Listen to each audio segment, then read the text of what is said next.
How y'all doing out there in internet land? It's your favorite North Mississippi Hill Country Blues artist, Cam Kimbrough, and today I'm bringing you a live, not really live, a pre-recorded lesson on my title track, Still Standing. So this request was brought on by a friend of mine through the internet over there in the UK by the name of Mr. Richard Holmes. Very flattering. I'm humbled that you want to know how to play my title track, Still Standing. So, mind you guys, everybody, I'm an autodidact. I taught myself how to play, and there's a lot that I'm also still learning on the guitar. And so, some things I may not be able to explain in a sense to where I'm using the correct guitar terminology for those who are more advanced and know how to read music or read tabs. I don't know how to do any of that, and I highly doubt that I will learn how to read and tablature, things of that nature. Anybody who knows of my grandfather, Junior Kimbrough, he was pretty much popular for creating his own sound and style of music. And so, since I've been mature and cognitive enough to know about him and studied more up on him, as apart from being around him as a very small child and little boy, I have taken his philosophies and some of his concepts and put it to my music and the style and the way that I play things. I feel truly that had I not done that, it wouldn't be songs like Head for the Hills that I may have recorded, simply because it's very simple. I mean, somebody that can see it, somebody is probably gonna see it that knows how to play in open tuners, and they're gonna just be like, "Oh, okay, he's just doing pull on and hammer offs on the third fret." You know, that's nothing to it. But really, it's simple, but it's complex, all in the same.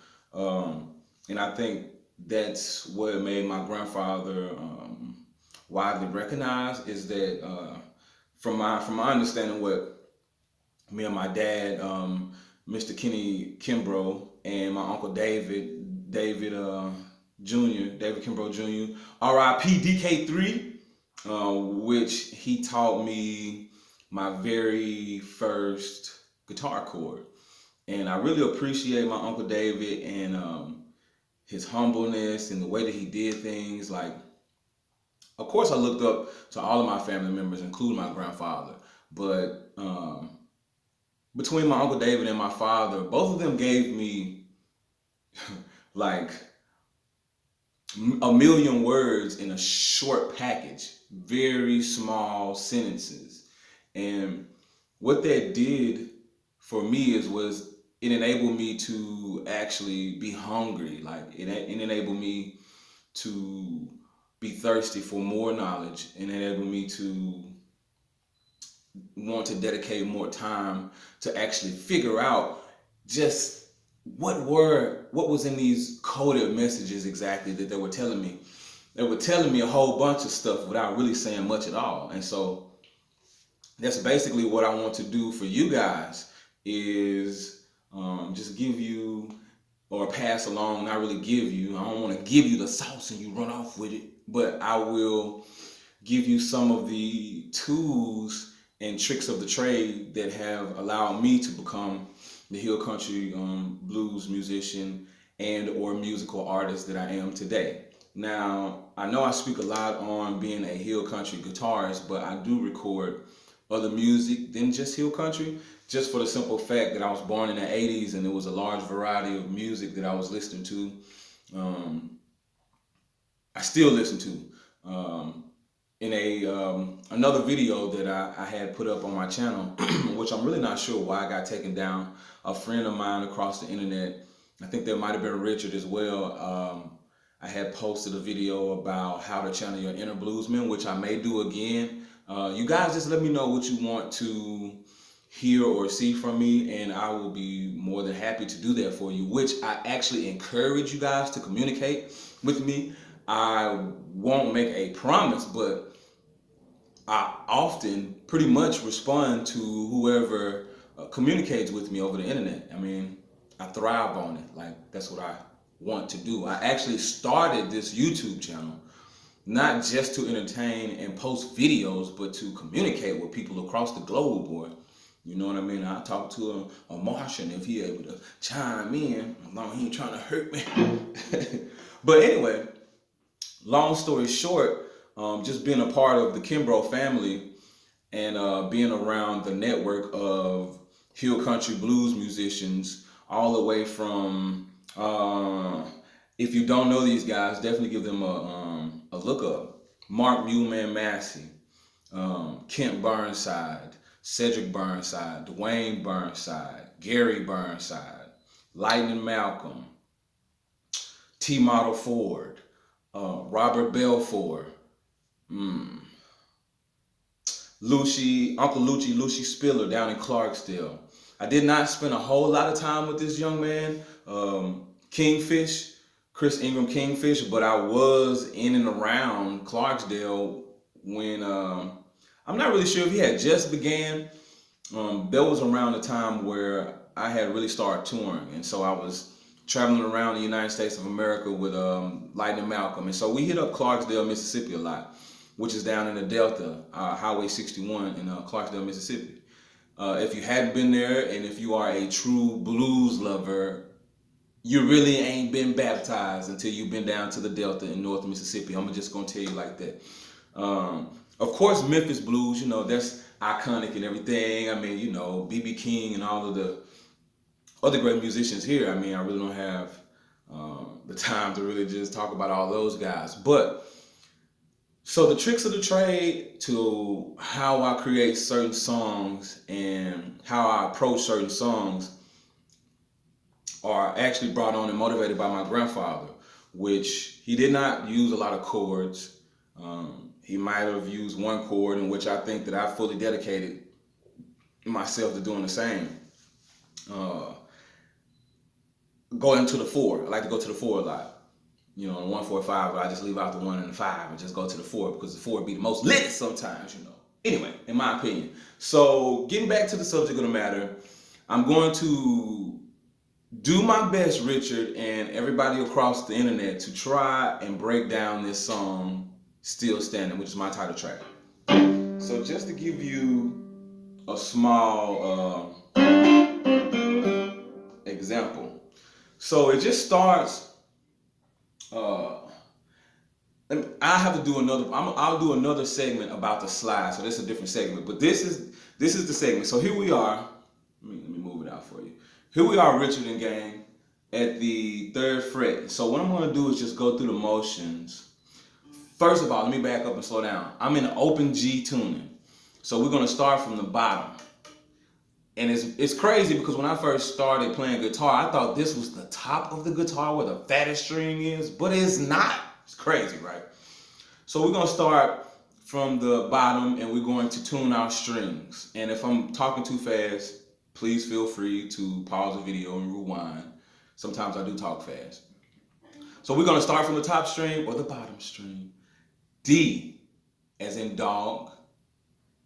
G as in gangster. No. D as in dog. G as in grand. So we have D, G, D, G. Okay? So those are the first 4 strings. That's the tuning. Those are the keys.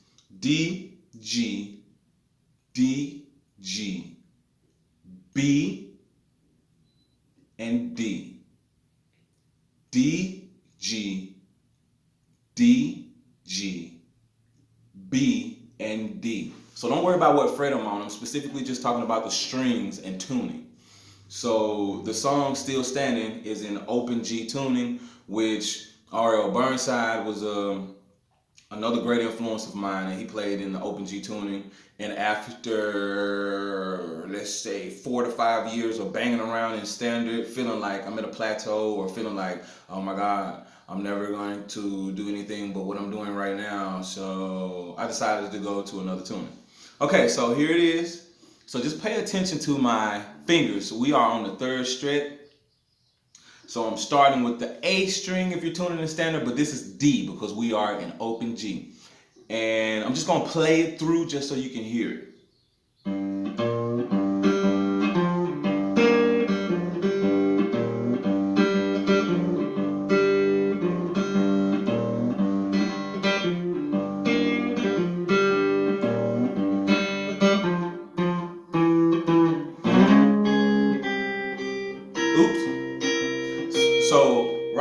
going to the 4, you gotta forgive me, I'm playing so slow. It's almost like feeling like Ray Charles or somebody. But anyway, so we got.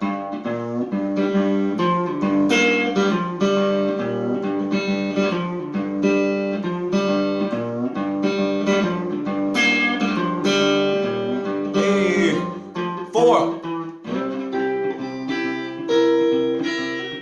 Okay, so once I go to the 4, so I'm just pretty much barring out, since you're in open G, it's like the master grand cheat code of quartertree. It's some wizardry, I tell you. Open tuners, I love them. So I'm barring out the top 4 strings or the 3rd string from the top, if you want to call this the top. So we are going to skip here, here, which would be the D and the G, and we are going to start from the 3rd string. We're barring it out. Okay, so when I slide into the 4, I'm just grabbing those 4 strings and okay, and so I'm taking my pinky and I'm going, what is this? 1, 2, 3 frets down on the D string in open tuning of G, and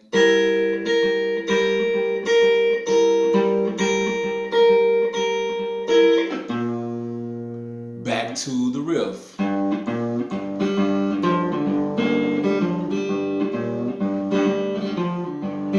Okay? So hopefully you got that. If not, just do what I did, man. That's why I'm recording it for you guys to try to help you out. And comment below if anything you're not clear on, and I will do my best to come back and reiterate it for you. So on the rhythm hand, which pretty much is where all the magic is, baby.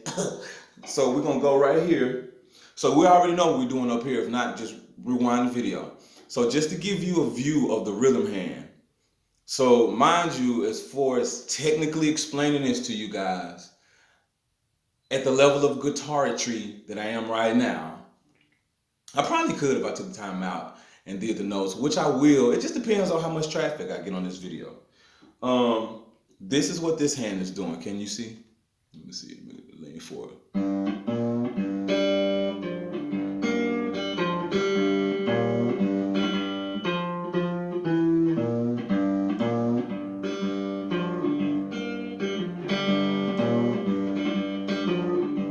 Can you see those? So it's really these 3 strings really that I'm mainly on. So it's going to be the, let me see, the G string.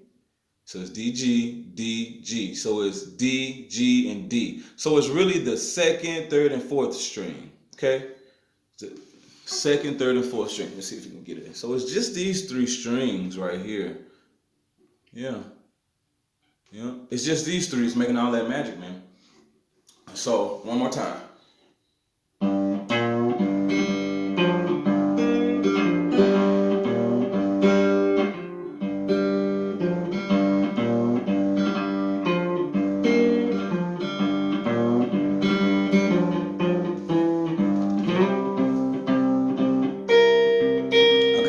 Go down here to the last string with the pinky. Okay? Hopefully you got that. If not, bro, rewatch the video as long, as many times as you like, you know.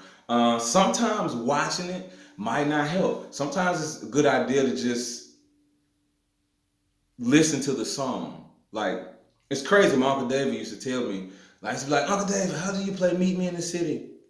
He'd be like, nephew, you should be hearing it by now. I ain't gonna show you that. You should be hearing it by now. And that was one of the greatest things he could have done for me. He like made me challenge myself. You know what I mean? And so that's what I'm doing for you guys. Like, I want you to challenge yourself.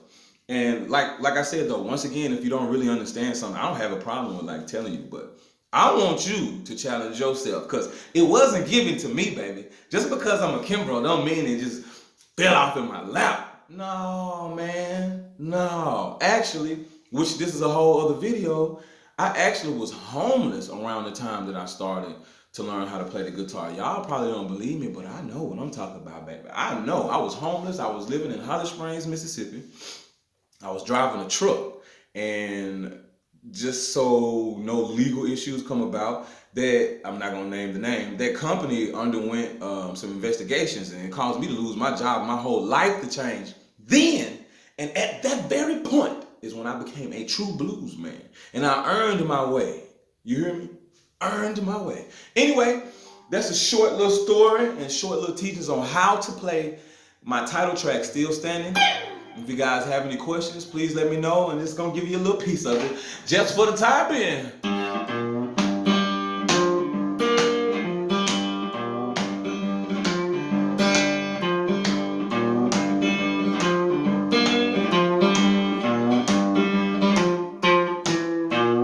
Lights cut off, my beautiful flat. Crash my car, I miss my Cadillac. Hard times here, yeah, and everywhere I go. These hard times have me door to door. I'm still standing.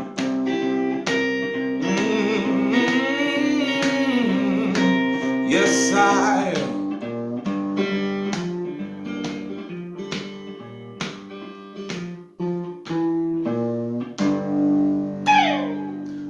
Appreciate you guys for sticking around to the end of the video, Mr. Richard. I hope that helped you out over there, over yonder, way over yonder in the UK. All right. Please subscribe to my channel, people. Like, share, talk to your friends about it. If they blues enthusiasts, let them know. Hey, this dude named Cameron Kimbrough on YouTube, kill it. All right. Holla at me, love, peace, and guitar strings, baby.